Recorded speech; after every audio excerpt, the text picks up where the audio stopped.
Pozdravljeni! Danes bomo spoznali naravne enote in slovenske pokrajine. V Sloveniji se stikajo 4 velike evropske naravne enote. Alpe k nam prihajajo iz Italije in Avstrije. Obsegajo severozahodni in severni del Slovenije. So najvišje, zato so označene z rjavo barvo. Potem imamo Panonsko nižino, ki si jo delimo z Madžarsko, z Avstrijo in s Hrvaško.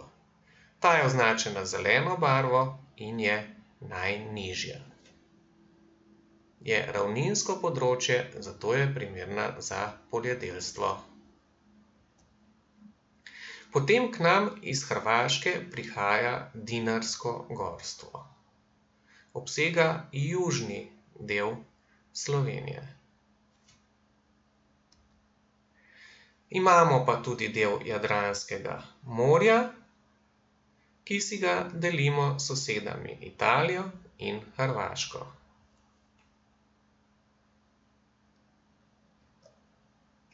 Če pogledamo, kako se te naravne enote raztegujejo po Evropi.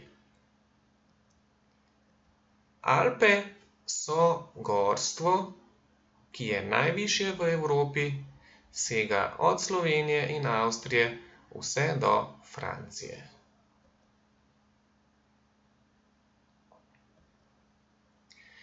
V Sloveniji je to ta, kot je že rečeno, severozahodni in severni del. Panonska nižina je velik nižinski raven del v osrednji Evropi. V Sloveniji sega v severozahodni in delno vzhodni del. Dinarsko gorstvo je dolgo gorstvo, ki se razteza od Slovenije pa vse do Albanije.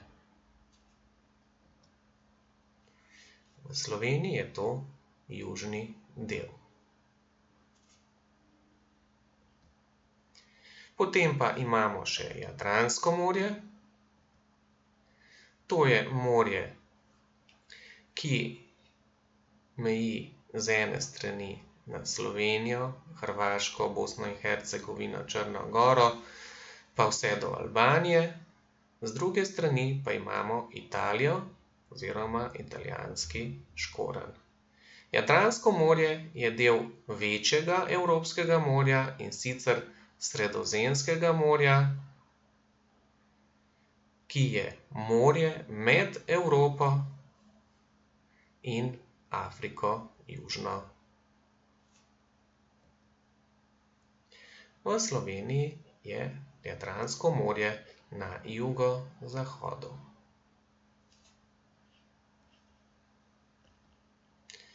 Slovenske pokrajine. Treba je povedati, da ni enako, kot so enote, naravne enote, da gre za nekaj drugega. Je pa zelo podobno. Slovenija ima 5 pokrajin, in sicer Alpske pokrajine, ki so, kot že samo ime pove, del Alp. Zanje so značilni visoki gorski vrhovi. Potem imamo predalpske pokrajine, ki so južno od alpskih in so nižje. V predalpskih pokrajinah se nahaja tudi naše glavno mesto Ljubljana.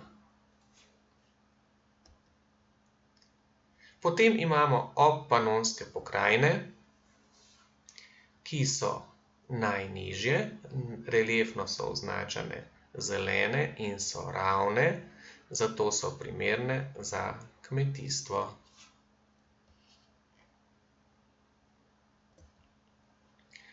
Na jugu imamo Dinarsko-kraške pokrajine, ki so del Dinarskega gorstva,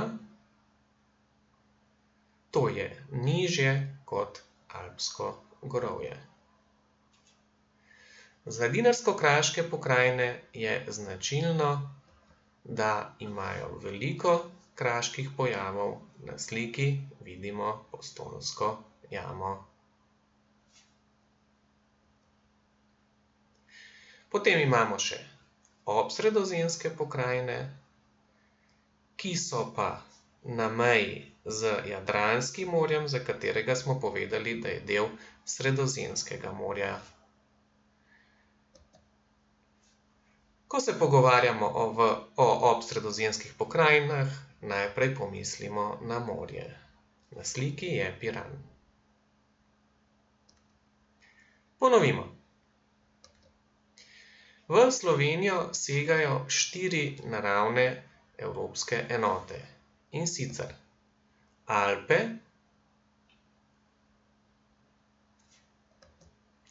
Panonska nižina,